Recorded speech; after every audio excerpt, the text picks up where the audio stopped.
Hello दोस्तों। तो जैसा कि आप सब जानते हैं कि रेलवे एनटीपीसी ने आपके लिए बहुत सारी वैकेंसी आपको यहाँ पे निकाला है। वैकेंसी निकल चुकी है 2024 में।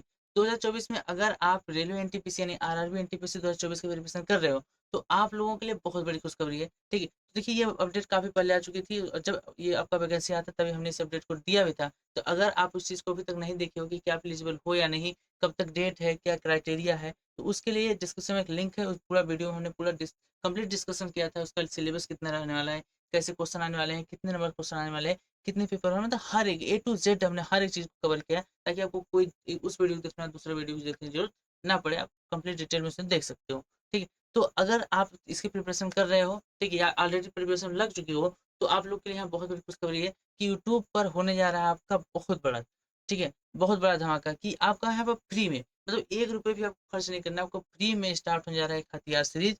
जो आपका, देखिए ये आपका हथियार सीरीज स्टार्ट होने जा रहा है, जो आपका टोटल फ्री है और ये एनटीपीसी 2024 के लिए डेडिकेटेड है। इसमें हम बहुत सारी चीज़ों को देखने वाले हैं, वो भी किसके लिए, एनटीपीसी 2024 के लिए। देखिए यहाँ पर हम आज की क्लास में फिजिक्स क्लास देखने वाले हैं, यानी पहले साइंस के लिए फिजिक्स का क्लास होने वाला है। ठीक है, क्योंकि इसमें पर साइंस का भी बहुत सारे क्वेश्चन आ रहे हैं और काफ़ी इंपॉर्टेंट रोल रहा है इसमें, इस एग्जाम में एनटीपीसी में साइंस का।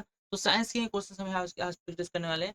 तो आपका हथियार सीरीज जो है इसका लेक्चर नंबर फर्स्ट ये है, जिसमें हम साइंस को डिस्कस करने वाले हैं कंप्लीट। देखिए आज की क्लास में हम क्या करेंगे कि बहुत ज़्यादा चीज़ देखने वाले हैं। आज की क्लास में हम बस बेसिकली एग्जाम लेवल के कुछ क्वेश्चंस की प्रैक्टिस करने वाले हैं। ठीक है, अगर कोई मेरे भाई ऐसे हैं कि जो क्या कर रहे हैं कि पहली बार तैयारी कर रहे हैं एनटीपीसी का, तो वो इस चीज़ को देख कर समझ पाएंगे कि उनको कितना आ रहा है और कितना उनको मेहनत करने की जरूरत है।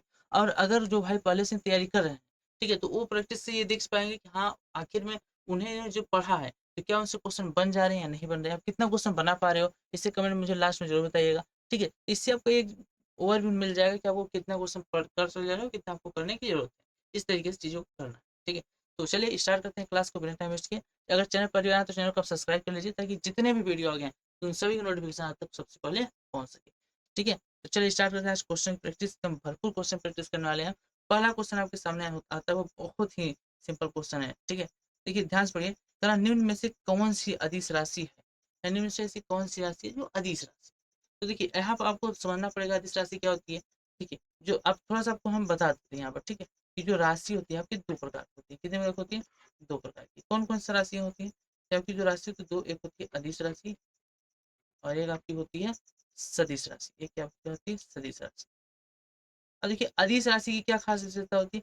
अदिश राशि की खास विशेषता है कि इसको व्यक्त करने के लिए केवल परिमाण की आवश्यकता पड़ती है। किसकी आवश्यकता पड़ती है, केवल परिमाण की आवश्यकता होती है, दिशा की आवश्यकता नहीं होती है। अगर दिशा की आवश्यकता नहीं होती, सिर्फ और सिर्फ परिमाण की आवश्यकता होती है, तो इस प्रकार की राशि को कहा जाता है अदिश राशि। सदिश राशि में क्या होता है, सदिश राशि में देखिए आपका परिमाण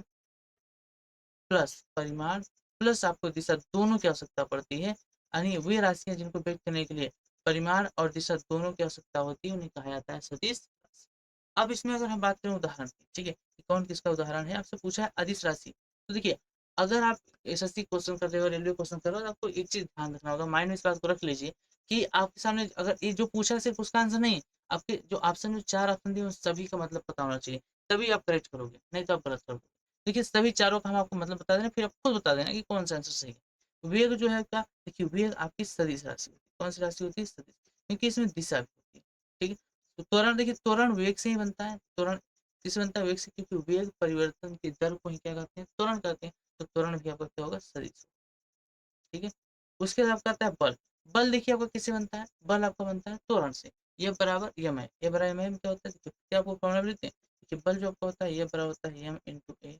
ये आपका वेग होता है v, और त्वरण जो होता है आपका a बराबर v माइनस यू अपॉन।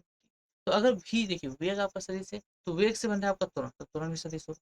सदी अब त्वरण से बन रहा है आपका बल, बल भी क्या होगा, बल भी आपका होगा सदिश राशि। तो अब देखिए आपका यहाँ पर लास्ट में क्या बच रहा है, दूरी। दूरी आपकी होती है अदिश राशि। कौन सी राशि होती है, अदिश, क्योंकि इसमें आपको सिर्फ और सिर्फ परिमाण की आवश्यकता होती है, दिशा की कोई आवश्यकता नहीं। ये चार ऑप्शन का समझ आया। अब आप बताइए कि कौन सा ऑप्शन सही होने वाला है। तो यहाँ पर आपका ऑप्शन नंबर डी करेक्ट होने वाला है, दूरी। दूरी आपकी क्या है, एक अदिश राशि। समझ में आएगा किस तरीके से करना। तो बिल्कुल सर एकदम आसान भाषा में इसी चीज से हम आपको करने वाले हैं। तो सभी चीज को प्रैक्टिस करेंगे, अच्छे से डिटेल में समझेंगे। बस आपको क्लास को कंटिन्यू देखना है लास्ट तक। अब इस क्लास को देखो, फिर बताओ कि आपके कितने क्वेश्चन बन रहे हैं। हालांकि क्वेश्चन सरल था, आपने जरूर बनाया होगा। चलिए अब बढ़ते हैं आगे। अगला क्या करा, निम्न में से कौन सी सदिश राशि है। देखिए आज का बेसिकली चैप्टर 2 ही 3 चैप्टर से क्वेश्चन उठाए गए हैं, आपका ये पहला चैप्टर से उठाया गया है, ठीक है। तो कौन सी राशि सदिश है, अब सदिश, ठीक है, हमने पीछे वो बताया था, हो सकता है जो चीज वहां बताया था यहाँ पे आपको काम कर जाए, इसीलिए आपको कहते हैं चारों ऑप्शन आपको पता होना चाहिए। अब देखिए शक्ति, शक्ति आपकी होती है अदिश राशि, कौन सी राशि होती है, अदिश। वहीं पर आपका घनत्व बात करें, घनत्व भी क्या होता है आपका, घनत्व भी दिशा से होता है, इसमें दिशा की कोई आवश्यकता नहीं पड़ती है। तापमान, तापमान आज बताओ, तापमान मापते हो दिशा मापते हो कि सर उत्तर दिशा मापेंगे तो तापमान 25 डिग्री सेल्सियस आएगा, अगर हम दक्षिण दिशा मांग लेते तो तापमान 30 डिग्री सेल्सियस हो जाएगा, पूर्व दिशा माप लेते जैसे सूर्य से निकलता है इधर 110 डिग्री सेल्सियस हो जाएगा, पश्चिम दिशा से सूर्य डूबता है तो यहाँ पर 0 डिग्री सेल्सियस हो जाएगा, ऐसा होगा नहीं सर, दिशा पर निर्भर नहीं करता। तो तापमान योग का क्या होगा, तापमान योग का अदिश राशि, क्या होगा, अदिश राशि। हाँ, कोणीय संवेग, कोणीय संवेग क्या होता है, कोणीय संवेग में दिशा होती है, यानी ये आपका कौन सी राशि होगा, ये आपका होगा सदिश राशि, कौन सी राशि होगी, सदिश राशि। आपसे पूछा भी क्या था, निम्न से सदिश राशि कौन सी बताइए, तो आपका ऑप्शन नंबर डी ही करेक्ट हो जाएगा, फिर से कोणीय संवेग जो एक ही आपकी क्या है, सदिश राशि।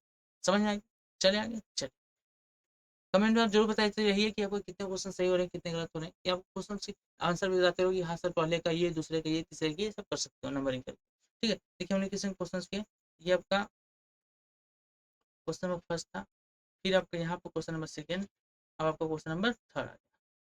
तो क्वेश्चन नंबर थर्ड में देखिए क्या है, कह रहा है कि निम्न में से कौन सी अदिश राशि है, यानी कौन सी अदिश राशि, क्या आपने पीछे पढ़ा उनसे आप निकाल सकते हो, देखो विद्युत विभव, बिल्कुल सर, विद्युत विभव आपकी एक अदिश राशि है, कौन सी राशि है, अदिश राशि, ठीक है।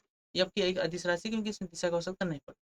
विस्थापन, विस्थापन को दिशा की आवश्यकता पड़ती है, तो ये क्या होगा? क्योंकि ये प्रारंभिक और अंतिम स्थितियों पर निर्भर करता है, इसका मतलब ये आपकी कौन सी राशि है, सदिश राशि, क्योंकि जिसमें दिशा आ गया वो सदिश हो गया। चुंबकीय की तीव्रता, बिल्कुल सर, ये भी आपकी कौन सी राशि है, सदिश राशि। और आपको बल तो पहले हमने बता दिया कि बल क्या होती है, बल तो आपकी सदिश राशि ही होती है। अब बोलो आपसे पूछा क्या था, पूछा आपसे था कि निम्न से कौन सी अदिश राशि है, तो अदिश राशि आपका नंबर आपका ए करेक्ट हो जाएगा, विद्युत विभव is the correct answer of this question. सही है, चलिए अब बढ़ते हैं नेक्स्ट क्वेश्चन की ओर, क्वेश्चन नंबर 4। क्वेश्चन नंबर 4 में देखिए क्या करा, यहाँ पर करा यदि किसी वस्तु पर त्वरण कार्यरत हो, यानी अगर किसी वस्तु पर क्या करें, त्वरण लगाया जाए, तो उस वस्तु के क्या क्या स्थिति में परिवर्तन हो सकता है।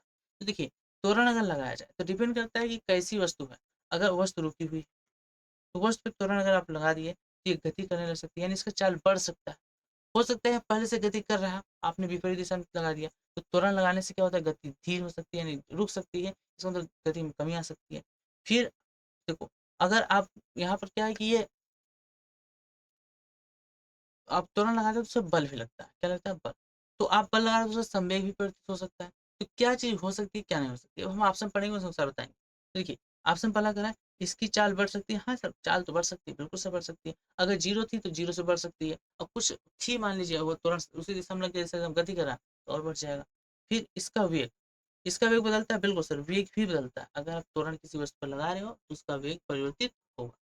फिर आपका आता है इसका संवेग स्थिर रहता है, संवेग देखिए संवेग जो होता है बिल्कुल स्थिर रहता है, संवेग क्या होता है, स्थिर रहता है, क्यों, क्या आपका संवेग स्थिर रहता है, देखिए पूछा गया था यदि किसी वस्तु पर त्वरण हो तो क्या तो होगा। फिर आपका लास्ट है इस पर बल कार्यरत नहीं हो, बिल्कुल बल कार्यरत होगा, ठीक है। तो कह रहा है त्वरण पे कार्यरत होगा तो क्या चीज हो सकती है और क्या नहीं हो सकती, इस चीज पर हम बात करने वाले हैं यहाँ पर। देखिए इन चार ऑप्शन को अगर आप सही से पढ़ेंगे तो कुछ शब्दों में मिस्टेक्स है, देखिए क्या, पहला लग रहा है कि इसकी चाल बढ़ती है, चाल नहीं बढ़ती, क्यों, वेग बदलता है, तो आपका इसका वेग बदलता है, बिल्कुल ऑप्शन आपका बी हो जाएगा, वेग बदलता है। फिर अगला क्या कहता है इसके संवेग स्थिर रहता है, देखिए संवेग स्थिर नहीं रहेगा, क्योंकि अगर चाल में वेग बदलेगा तो संवेग में परिवर्तन आएगा। फिर अगर इस पर बल कार्यरत नहीं होता, देखिए यहाँ पर कह दिया नहीं होता, हमने पिछले पढ़ा था होता है, तो अगर नहीं होता है ये गलत है, अगर तुरंत लग रहा है तो उसमें बल है, तो ही पूछा कार्यरत बल नहीं होता बल होता है, ठीक है। तो आपका ऑप्शन नंबर क्या हो जाएगा, बी करेक्ट। चलिए अब बढ़ते हैं, अगला क्या करा, करा निम्न में से कौन सा समीकरण गलत है। अब देखिए बात समझिए, बहुत से बच्चे क्या तो फ्लो फ्लो में जब तेज तेज पढ़ते हैं तो उनको दिख समझ में आता है कि हाँ समीकरण से पूछ रहा है, सिंपल क्वेश्चन है, लेकिन वो यहाँ पढ़ते पढ़ते गलत कर, जो है इसको नहीं कर पाते और वो क्वेश्चन को गलत करते हैं। तो पूछा कि कौन सा गलत है, आपको गलत चूज करना है, सही नहीं। देखिए पहला आपका जो समीकरण होता है, आपको गति के 3 समीकरण होते हैं, तीनों समीकरण आप लिख देते हैं, ठीक है। देखिए पहला आपका होता है v बराबर u प्लस ए टी, दूसरा आपका होता है यस बराबर U T plus half A T square, तीसरा आपका होता है भी स्क्वायर बराबर यू स्क्वायर प्लस 2a, ये 3 समीकरण होते हैं गति के। अब आप सब देख लो पहला, देखिए यार क्या यस हो रहा है भी plus half A T power, देखिए आपका यही गलत हो गया, क्योंकि यहाँ पर होता है क्या, यस और यू टी होता है, मतलब यही आपका गलत हो गया, ऑप्शन नंबर आपका यही करेक्ट। फिर देखिए भी और यू प्लस ए टी बिल्कुल सही होता है, भी इसका minus u square two s ये भी सही होता है। ठीक है, देखिए ये आपका है क्या, अगर इस बार यू स्क्वायर को पिछले बुला देंगे तो क्या हो जाएगा, यहाँ से भी स्क्वायर माइनस यू स्क्वायर बराबर टू ए यस, ये आपका ऑप्शन सही है। फिर आपका देखिए यहाँ भी बराबर होता है यू प्लस ए टी होता है, मिस प्रिंट हुआ है, ठीक है ए टी होता है, तो ये भी आपका सही है। तो पूछा था गलत कौन है, तो गलत आपका पहला यानी आपका ऑप्शन नंबर एक है। ठीक है, चले आगे, चले अगला कह रहा है अधिकतम दूरी पर किसी वस्तु को फेंकने के लिए वस्तु से कितने अंश को पृथ्वी से यहाँ पर कोण फेंके जाना चाहिए। इसे आप वो प्रतियोगिता जानते हो, भाला फेंक प्रतियोगिता, मतलब भाला को फेंकते हैं तो कितना दूर जा सकता है, मतलब आप भाले को अगर अधिकतम से अधिकतम दूर फेंकना चाहते हैं कि आप फेंक दीजिए तो काफी दूर चला जाए, तो उसके लिए आप कितने एंगल पर उस चीज को फेंकना आवश्यक होता है। तो याद रखिए जब भी अगर अधिकतम परास की बात आती है, किसी बात की परास की अधिकतम दूर जाए, जैसे आप यहाँ पर किसी भाले को फेंकते हैं, ठीक है, तो देखिए इस कितने कोण पर फेंके तो ये जाकर सबसे दूर जाकर गिरे, तो यहाँ पे जो कोण बनेगा थीटा, इसका मान कितना होना चाहिए, तो याद रखिए इसका मान प्रयोग द्वारा दर्शाया गया, तो डायरेक्ट आप याद रखो इसका मान होना चाहिए आपका 45, ऑप्शन नंबर ए। ठीक है, यहाँ पर डी लिखा है, ऑप्शन ए पहले प्रश्न में डी मान रखो, ये आपका 45 अंश होता है, अगर आप 45 अंश पर किसी चीज को फेंकेंगे तो मतलब अधिकतम दूरी जा सकती है, तो उससे ज्यादा अगर आप 45 से 60 कर दो, 30 कर दो, तो कोण बदलने से कभी उतना दूर नहीं जाएगी जितना कि 45 पर। ये आपका क्वेश्चन। चलिए अब बढ़ते हैं अगला क्वेश्चन पर। अगला क्वेश्चन क्या कह रहा है, कह रहा है 2 किलोग्राम द्रव्यमान वाली वस्तु पर बल लग रहा है, उस वस्तु पर 4 मीटर प्रति सेकंड का त्वरण उत्पन्न होता है, 4 मीटर प्रति सेकंड स्क्वायर का त्वरण उत्पन्न करता है, उस बल का मान क्या है। अब देखिए बल का मान पूछा तो सिंपल होता है, बल का फॉर्मूला क्या होता है, बल का फॉर्मूला आपका होता है F बराबर एम इंटू ए, ये फॉर्मूला होता है। अब देखिए यहाँ पर F आपको पूछा है, ये आपको दिया द्रव्यमान दिया, कितना दिया, देखिए द्रव्यमान आपको दिया 2 kg, 2 kg, और साथ ही त्वरण आपको दिया कितना, एक मान दिया आपको 4 मीटर प्रति सेकेंड स्क्वायर। तो बल और त्वरण आपको निकालना है, द्रव्यमान और दे दिया, जल्दी से बल को निकाल दीजिए, बल क्या हो जाएगा एम इंटू ए, एक मान 2 इंटू एक मान 4, 2 4 एक जाएगा आपका 8 न्यूटन, तो इसका आपका मान क्या आ जाएगा 8 Newton, option number A he correct होगा, 8 न्यूटन का बल वहां उत्पन्न होगा। सही है, बिल्कुल सर, आसान भाषा में समझ। चलिए अब आगे बढ़ते हैं, इस चीज को समझते हैं, देखिए क्या करें, किसी बिंदु पर एक ही दिशा में 40 और 80 न्यूटन के बल लग रहे हैं, तो किसी बिंदु पर एक ही दिशा में, दिशा बहुत महत्वपूर्ण होता है, देखिए आपको बता चुके हैं बल सदिश राशि, तो इसमें दिशा भी होता है। सपोज यहाँ पर आपके पास एक पिंड है, ये पिंड है, अब इसमें 2 बल लग, कितने बल लग रहे हैं, 2, पहला बल आपका इधर लग रहा है 40 न्यूटन का, दूसरा बल भी इसी दिशा में लग रहा है, मतलब दूसरा बल भी इसमें लग रहा है 80 न्यूटन का, ठीक है, बल लग रहे हैं, तो उनके परिणामी बल का परिमाण न्यूटन में क्या होगा। अगर देखो यहाँ विपरीत दिशा में होते तो घट जाते, लेकिन सेम दिशा में, समान दिशा में, तो आपका कुल जो बल होगा एफ नेट, वो आपका क्या आ जाएगा, वो आपका आ जाएगा F one plus F two के बराबर, तो यहाँ सबका हो जाएगा F net equal to F one मान 40 प्लस एफ टू मान 80, इन दोनों को आप जोड़ दीजिए, क्या आ जाएगा आपका एफ नेट का मान आ जाएगा 120 न्यूटन, यहाँ पर आपका आने वाला है 120 न्यूटन। तो क्या आपका ऑप्शन 120 न्यूटन है, बिल्कुल सर, ऑप्शन में बी करेक्ट हो जाएगा, option B is the correct answer of this question. सही है, क्लियर है। तो बहुत आसान क्वेश्चन आते हैं, बहुत हार्ड क्वेश्चन नहीं आते, बस आपको चीजों को याद रखना पड़ेगा, ठीक है, फार्मूले क्या लग रहे हैं, किस तरीके से कौन फार्मूला यूज हो रहा है, बस ये चीज याद रखिए।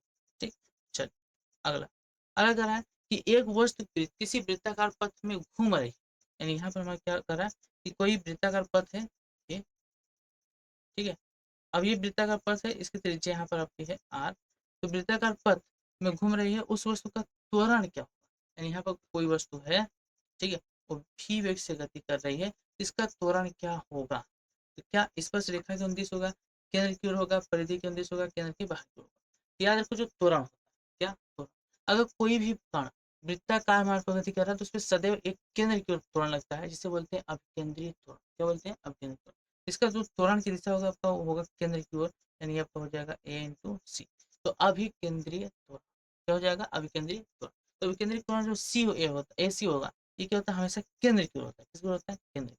क्या ऑप्शन केंद्र की ओर है, बिल्कुल सर, ऑप्शन केंद्र की ओर है, इसका मतलब आपका ऑप्शन ये करेक्ट हो जाएगा, ऑप्शन नंबर बी, केंद्र की। सही है, चलिए बिल्कुल सही है, तो बढ़ते हैं नेक्स्ट क्वेश्चन की ओर। अगला क्वेश्चन पढ़िए, इस चीज को समझिए आप, ठीक है, पढ़िए बात को, करा दूध को मथने से इनमें से क्रीम अलग हो जाती है, क्यों ऐसा होता है कि दूध को मथने से क्रीम अलग हो जाती है? तो यहाँ पर एकदम साफ साफ देखिए कि दूध को मथने से क्रीम जो अलग होती है उसका रीजन होता है अपकेंद्रीय बल के कारण। Option number A he correct हो जाएगा, इसका कोई भी ऑप्शन सही नहीं है। अब केंद्रीय बल के कारण घी जो होता है या फिर क्रीम जो होता है वो दूध से अलग, बस बात सही है। अब केंद्रीय बल के कारण आपका होता है, अच्छा अब केंद्रीय बल देखो, एक लिखा है आपका अब केंद्रीय बल, एक लिखा है अब केंद्रीय बल, तो कौन सा होगा? देखिए अब केंद्रीय बल नहीं होगा यहाँ, अब केंद्रीय बल। अब केंद्रीय बल, अब केंद्रीय बल क्या होता है, क्या आपको पता है?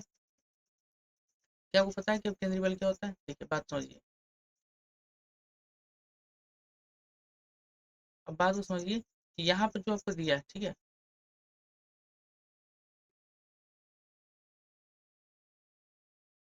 ये अगर बात करें, देखिए ये आपका क्या है, त्रिज्या। तो एक वृत्ताकार पथ पर अगर कोई पिंड यहाँ पर गति कर रहा है, कोई पिंड यहाँ पर क्या कर रहा है, गति कर रहा है भी वेग से, क्या कर रहा है, भी वेग से यहाँ पर गति कर रहा है वृत्ताकार मार्ग पर। तो वृत्ताकार मार्ग पर भी वेग से गति कर रहा है, इसके केंद्र की ओर बल लगता है, जिसे बोलते हैं क्या, केंद्र की ओर बल लगता है, इसे बोलते हैं क्या, अभिकेंद्री बल। और एक बल लगता है अपकेंद्री, अपकेंद्री मतलब इस बल के विरोध इस पर एक बाहर की ओर बल लगता है। इसे आप ये समझो कि पत्थर को रस्सी में बांध कर घुमाओ, तो घूम रहा है तो वृत्ताकार मार्ग पर घूमेगा, क्यों? क्योंकि धागा उसको अभिकेंद्री बल, कौन सा बोलते हैं, अब केंद्रित त्वरण का वृत्ताकार प्रगति कर रहा है। लेकिन अगर आप उसी चीज को घुमाते घुमाते छोड़ दो तो दूर से ही चला जाता है, क्या आपको घूमता है? नहीं घूमता, क्यों? तो उस पर एक और बल लग रहा होता है, इसका नाम होता है अपकेंद्रीय बल। इसी अपकेंद्रीय बल के कारण दूध का जो होता है आपका क्रीम अलग होता है। ठीक है, चल आगे। अगला क्या कर रहा है, कह रहा है वृत्ताकार कक्षा में परिक्रमण कर रहे, क्वेश्चन पढ़ो आप, कर रहे कण का वेग दुगुना कर दिया जाए। हाँ ये अच्छा क्वेश्चन, तो उस पर क्रियारत अभिकेंद्रीय बल का मान क्या होगा? तो क्या आपको अभिकेंद्रीय बल का मान पता है? पहले आप अभिकेंद्रीय बल का सूत्र लिखिए। देखिए अभिकेंद्रीय बल जो होता है आपको लिखते हैं उसको एफ सी से, एफ सी बराबर आपका होता है यम भी स्क्वायर अपान, ये क्या है आर जो यहाँ पर है, देखिए ठीक है, देखिए यहाँ पर क्या है कि आपका ये त्रिज्या हो गई आर, यहाँ पर कोई पिंड है द्रव्यमान जिसका है यम, ये भी वेग से गतिमान है, किस वेग से गतिमान है, भी वेग से गतिमान है आपका एक आर त्रिज्या का यम द्रव्यमान वाला परमाणु।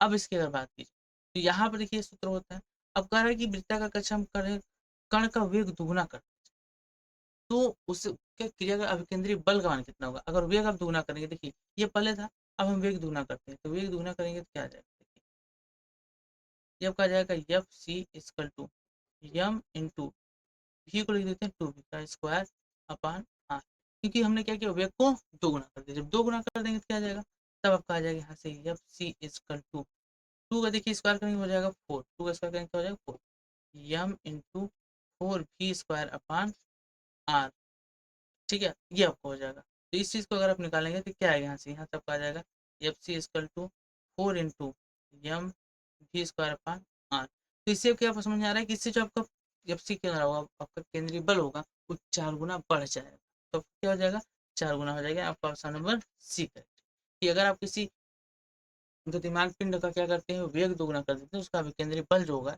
या केंद्रीय बल वो कितना गुना हो जाएगा, तो वो आपका हो जाएगा चार, ठीक है स्क्वायर हो जाएगा, दो का स्क्वायर हो जाएगा चार, ठीक।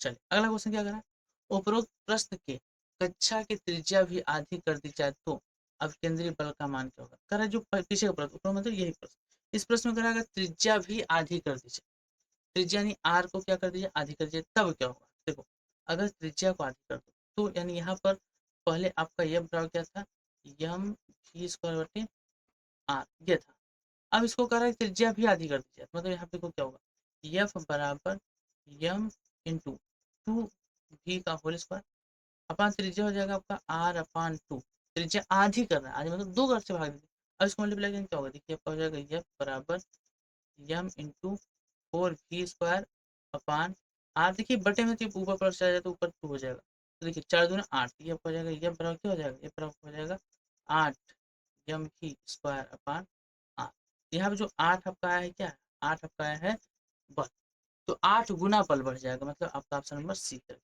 सही है। तो देखो आप त्रिज्या को चाहे बदलो चाहे आपको द्रव्यमान को बदलो या वेग को बदलो, यहाँ पर केंद्रीय बल भी बदलता है, कितने गुना बदलता है तब इस तरीके से इसको निकाल सकते, कितने गुना बदलता है, ठीक। चल इस तरीके के क्वेश्चन आप काफी ज्यादा इंपॉर्टेंट आ सकते हैं, गुना वाला क्वेश्चन बहुत सारे पूछा जाता है, ठीक है सिंपल होता है, बस आपको समझना पड़ेगा फार्मूला को। चल अलग आ रहा है कि 10 मीटर प्रति सेकंड के रेखीय वेग से एक कण 2 मीटर की त्रिज्या वाले वृत्ताकार पथ पर घूम रहा है तो उसका त्रिज्य त्वरण मीटर प्रति सेकंड स्क्वायर में क्या होगा। तो त्रिज्यीय त्वरण को ही बोलते हैं अपकेंद्री त्वरण। अपकेंद्री त्वरण आपका जो होता है एसी, एसी आपका होता है देखिए v स्क्वायर बटे क्या होता है v स्क्वायर बटे आर, एसी आपका ही सूत्र होता है। तो यहाँ से अगर आप निकालेंगे अपकेंद्री त्वरण ए सी इसका तो v का मान कितना दिया है, v का मान देखिए आपको दिया है 10, तो आप यहाँ लिख सकते हैं 10 इंटू 10 अपान आर, आर होती है आपकी त्रिज्या, तो कितना मीटर 2 मीटर त्रिज्या, 2 से गुणा कर दीजिए, 2 का 2 5 दूना 10, अब गुणा कर देंगे क्या जाएगा आपका एसी बराबर आ जाएगा 10 बचे 50 मीटर प्रति सेकेंड स्क्वायर। तो कितना आपका यहाँ पर अपकेंद्रित होने वाला है, अपकेंद्रित होने वाला है 50, तो आपका ऑप्शन नंबर सी ही करेक्ट हो जाए। ठीक, देखिए यहाँ पर 3 बार आपका सी सी आ गया, तो अब यहाँ पर तुक्का स्टार मत बनाने लगेगा कि सर ये सब में सी सी आ रहा है, जिसका नहीं है कुछ सी सर हो। ठीक है, तुक्का स्टार मत बनाइएगा, ऐसा कुछ होता नहीं है। ठीक है, ऑप्शन में तीसरे में मिल रहा है, कोई बात नहीं, हो सकता है अगला क्वेश्चन बदल जाए। चलिए अगला देखिए क्या करा, करा दो कृत्रिम उपग्रह पृथ्वी के चारों ओर एक ही कक्षा पर चक्कर लगा रहे हैं। यदि ए का द्रव्यमान बी के द्रव्यमान का दुगुना है तो क्रमशः उनके वेगों का अनुपात ज्ञात कीजिए।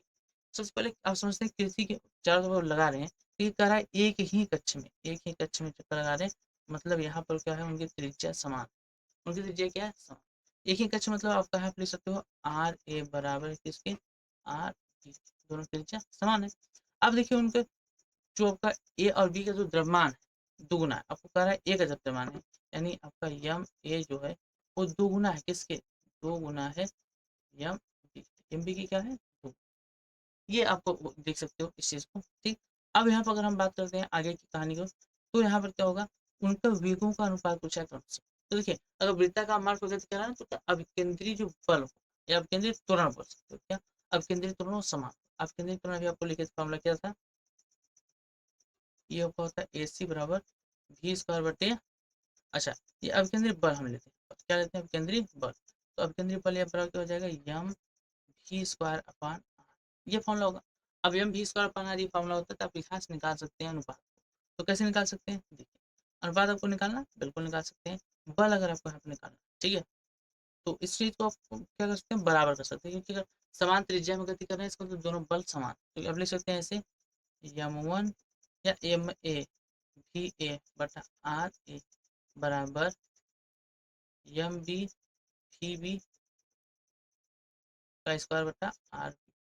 अब इसमें फार्मूले में क्या कर दिए वैल्यू पुट कर दिए, वैल्यू पुट करेंगे तो क्या होगा देखिए द्रव्यमान आपको दिया अनुपात में, यानी इसको आप ऐसे लिख सकते हैं कि यम ए इंटू वी स्क्वायर, देखिए हमको वी का अनुपात निकालना है तो वी ए को वी ए का स्क्वायर ले लेते हैं upon R A, R A की वैल्यू आपको यहाँ पर दिया है कि देखिए कहा है उनके आज जो त्रिज्या है कौन सा समान, त्रिज्या कौन सा समान है तो ये उसकी आपका हो जाएगा कैंसिल हो जाएगा, इजकल टू आपका आ जाएगा क्या M B into we B का स्क्वायर।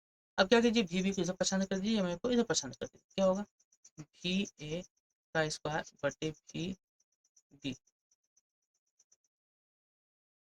वी बी का स्क्वायर बराबर ये आपको हो जाएगा M B upon M A, ये फॉर्मूला हो जाएगा, M B upon M A सब फॉर्मूला हो जाएगा। अब देखिए एम बी और एम ए, ठीक है, तो M B upon M A आपको निकालना है, तो यहाँ पर देखिए एम ए बराबर होगा two M B, M A बराबर क्या होगा टू एम बी, तो इस चीज को आप सॉल्व करेंगे तो क्या आ जाएगा देखिए यहाँ सबका आ जाएगा